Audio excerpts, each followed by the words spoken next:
Shalom, shalom. Eu vou te fazer uma colocação para você se ligar. Tudo bem? A pergunta é: você já ouviu falar das alianças de Deus, do Eterno, com o seu povo? Digo mais, e você sabe quantas são? Pois bem, elas são em números de 7. Quero te ajudar a entender nesse estudo guiado como Israel e a igreja se conectam e se encaixam na nossa vida, isso, nos dias de hoje. Buscando base no hebraico bíblico, encontramos então revelações e verdade nas escrituras, que se envolvem em códigos ocultos que fundamentam conceitos e verdades na escritura. E digo mais, pretendo ainda nesse estudo guiado torná-los acessível ao seu entendimento, de forma tal que esse estudo poderá virar a sua teologia de cabeça para cima. Se inscreva no nosso canal, deixe sua pergunta, compartilhe e comente também. Te vejo daqui a pouco. O shiur dessa semana, o nosso estudo será: o Cordeiro está nas alianças. Rocha Lima, as alianças de Deus foram feitas com Israel. Onde a igreja entra nisso? A igreja entra como ramo enxertado. O apóstolo Paulo retoma o profeta Isaías e vai dizer ali: fomos enxertados na oliveira verdadeira dessas promessas. Presta atenção a algo que eu vou te falar que talvez a gente use durante esse estudo. Em Israel, hoje, as letras também são números. Então, uma palavra tem várias letras, cada letra tem um número. Quando soma esses números, existe um valor. E costuma se chamar de valor numérico. E esse valor numérico leva a gente a interpretações, leva a gente a entendimentos profundos. Tá bom? Continuando. A palavra Israel, ela tem um valor de 541. E daí? Só o que você não sabe. Que 541 é número primo. É indivisível. Então você percebe agora, então, que as alianças que o Eterno fez com o seu povo, é o teu caso? Elas são indivisíveis, é para você. Rocha Lima, se a igreja é enxertada, ela herda o quê? As promessas espirituais, a autoridade profética, o ID, responsabilidade de refletir o reino entre nós, é verdade? Mas também só herda se reconhecer a sua origem, a sua fundação, mais de Israel e menos de Roma. Professor Rocha, o que significa Deus fazer uma aliança com o homem, sendo ele um? É legal, interessante isso, né? Significa que todas as alianças fluem com um único propósito eterno. E então ela revela o caráter, restaura o relacionamento com a humanidade, na verdade, com o seu povo. O que parece estranho dizer, mas quando você visita ali 1 Coríntios 12, você vai ver ali na galeria dos dons que todos os dons são distribuídos, mas há um só Espírito. Então fica fácil você entender. Por outro lado, reconheça que o seu chamado e identidade, eles estão vinculados a esse Adonai, que age em unidade. Professor Rocha, a aliança com Noé tem implicações para a igreja hoje? Gente, essa pergunta ela é extraordinária. A pergunta do milhão. Por quê? Porque o que está se falando da aliança com Noé. Quando você fala da aliança com Noé, você está indo em tempos imemoriais. Querido, não tinha religião, não tinha judeu e não tinha Israel. Olha que essa aliança, de onde ela sai, essa pergunta ela é fantástica. Porque ela sai desde o início. E para onde ela vai? Para aqueles que ainda não nasceram. É uma pergunta elástica, é uma pergunta muito forte. Mas a pergunta é: quais são as implicações com a igreja? Sim, é um princípio de preservação. Então você pode entender que é Deus trazendo a sua boa mão de esperança, mesmo em contextos, mesmo em ambientes não religiosos. Tá entendendo? Professor Rocha, o que significa arco-íris na aliança com Noé? Bom, aquele sinal que nós vimos no céu, né, nos céus, aquilo não é uma holografia, aquilo não é uma imagem bonita que a Souvenir patrocinou e encheu de tinta. É um lembrete celestial que o Eterno governa o tempo e juízo. Essa palavra, você vai encontrar na sua Bíblia, está escrita arco. O Eterno chama de meu arco, o arco, ou então o arco do Eterno. Essa palavra arco, ela em hebraico, a palavra usada é keshet, e ela tem um valor de 800. Você conhece que na matemática o 8 ele tem valor de infinito, mas no hebraico bíblico, 800 ele representa eternidade e ciclos. Portanto, a nomenclatura mais correta é Keshet Bianani. Não tem íris, o arco não é da íris. O arco não pertence a íris. O arco é do Eterno, conforme ele fala na sua palavra. As Bíblias escritas, né, físicas, elas têm uma notinha de rodapé que vai estar escrito lá, Keshet Bianani. Keshet Bianani é o arco das nuvens, conforme está escrito. Rocha Lima, por que Abraão foi escolhido para uma aliança eterna? Essa pergunta ela é bem curiosa, porque a gente vai retomar os sábios e nós vamos descobrir algo interessante. A partir dessa pergunta, Abraão ele representa a vida e o corpo consagrado à fé e obediência. Professor, isso, por quê? Porque a palavra Abraham ela é equivalente a 248. Segundo a tradição, 248 é o número de ossos que tem no corpo humano. Então você percebe então que a fé e a obediência ela é uma estrutura a ser seguida? Rocha Lima, Jesus é o fim da lei ou o cumprimento das alianças? Yeshua é o cumprimento.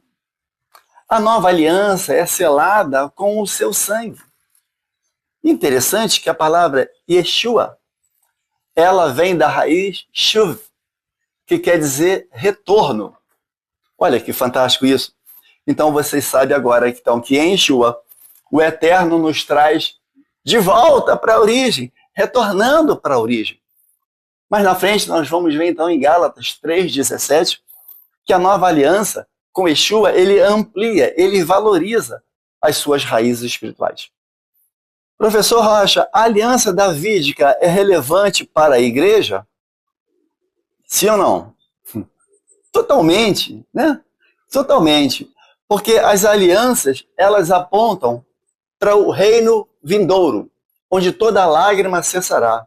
A aliança será plenamente visível. Aguardemos com expectativa e vivamos como cidadão do Olam Rabá, do mundo vindouro, ou da eternidade, não no Olam Hazé apenas. Professor Rocha, por que a circuncisão foi um sinal da aliança abraâmica? Porque a circuncisão, primeiro, você é circuncidado? Não é circuncidado?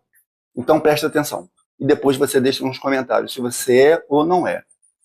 A circuncisão, como a gente conhece, a Brit Milá, ela significa uma separação da autossuficiência, adicionando com isso, então, vínculos com práticas que sustentam uma santidade. Eu vou fazer de novo a pergunta. Se você é circuncidado, ou se você ainda continua com as práticas que estava. Porque a partir do momento que você tem um encontro com o Eterno, você tem uma circuncisão espiritual. E você agora tira a sua autossuficiência, você passa a ser agora dependente. Isso, Adonai Caná, é o Deus com zelo, é o Deus da aliança, é o Deus que estimula, que busca que tenhamos dependência, aliança e confiança nele. E aí a pergunta é, você é circuncidado? Rocha, o que distingue o Deus das alianças dos deuses pagãos? Adonai, ele entra em relacionamento e se compromete com juramentos eternos. Ele revela, então, o seu nome com fidelidade. A propósito, confie que ele cumpre cada promessa, mesmo quando tudo parece o contrário. Pense, adquira agora o nosso livro. E esse livro, ele se refere aos nomes de Deus extraídos no hebraico bíblico. É uma revelação extraordinária. Ou você é daqueles que ainda chama Deus, de Pai e de Senhor? Você continua chamando Deus pelos títulos? Ou prefere chamá-los pelo nome? Porque ele disse, se o meu povo, que clama o meu nome, eu os ouvirei dos céus. Rocha Lima, a nova aliança anula os pactos anteriores? Não, nada anula, né? Na verdade, quando a gente vai ver em 2 Coríntios 1:20, é o sim e o amém. Não é verdade? Vivamos como quem carrega um legado. As promessas feitas a Israel, elas fluem, elas respingam e elas também molham a nós hoje. Rocha Lima, como a igreja pode ignorar Israel se foi enxertada na sua oliveira? Olha, não dá para nem pensar nisso. Perguntar já é uma agressão, desculpa, tá bom? Mas não dá nem para pensar nisso, porque ignorar Israel é amputar as próprias raízes e deixá-las a nu.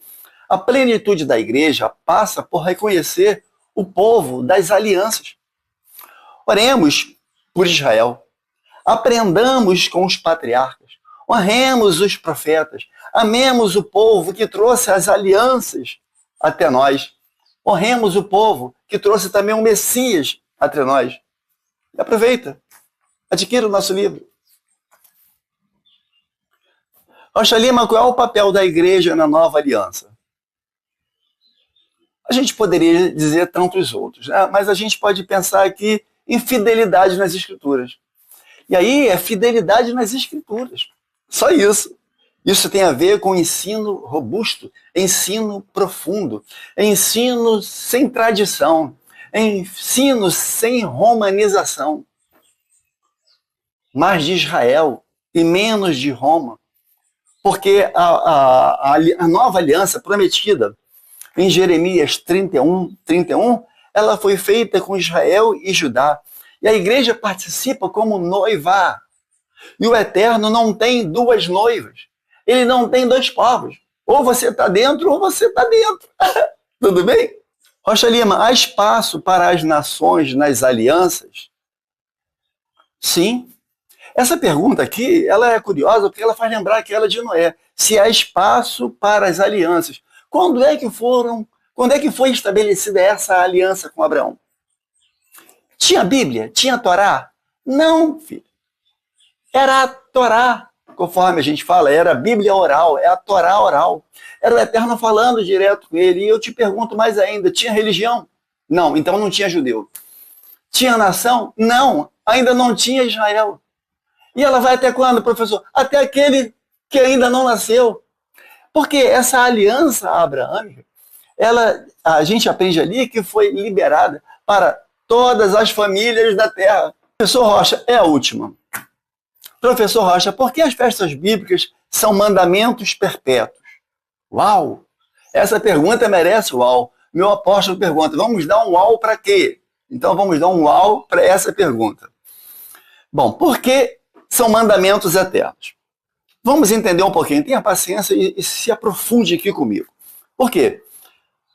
As festas bíblicas, elas estão dentro de tempos, elas estão dentro de uma aliança de tempos sagrados. Isso mesmo, porque elas são festas do Eterno. Então, elas estão dentro de um tempo sagrado. Ignorar essas festas é viver fora do calendário do Eterno. Repare só, a palavra hebraica para tempo é moed. Essa palavra moed, ela tem um valor de 120. E 120 simboliza os tempos, o ciclo de uma vida humana. Aquela que o Eterno determinou. E aí você vai ver isso que aconteceu com Moshe, com Moisés, com Sara, eles viveram 120 anos. Agora vem comigo. Se uma pessoa viver 119 anos, repare, as festas são mandamentos perpétuos. Se essa pessoa viver 119 anos, toda a sua vida ela cumpriu as festas.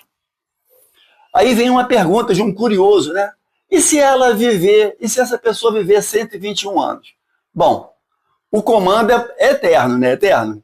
E a eternidade está numerada aqui em 120. Se a pessoa viver 121 anos, não sei, mas talvez essa pessoa pode se esquivar disso, né? Porque é 120, ela viveu 121. Agora eu te pergunto o seguinte, você já cumpriu 120 anos, você vai desobedecer um ano? Você entende agora porque são estatutos perpétuos? Porque ela equivale a uma vida, a um ciclo de vida humana. Se inscreva no canal, continue conosco. Lehitra Otz.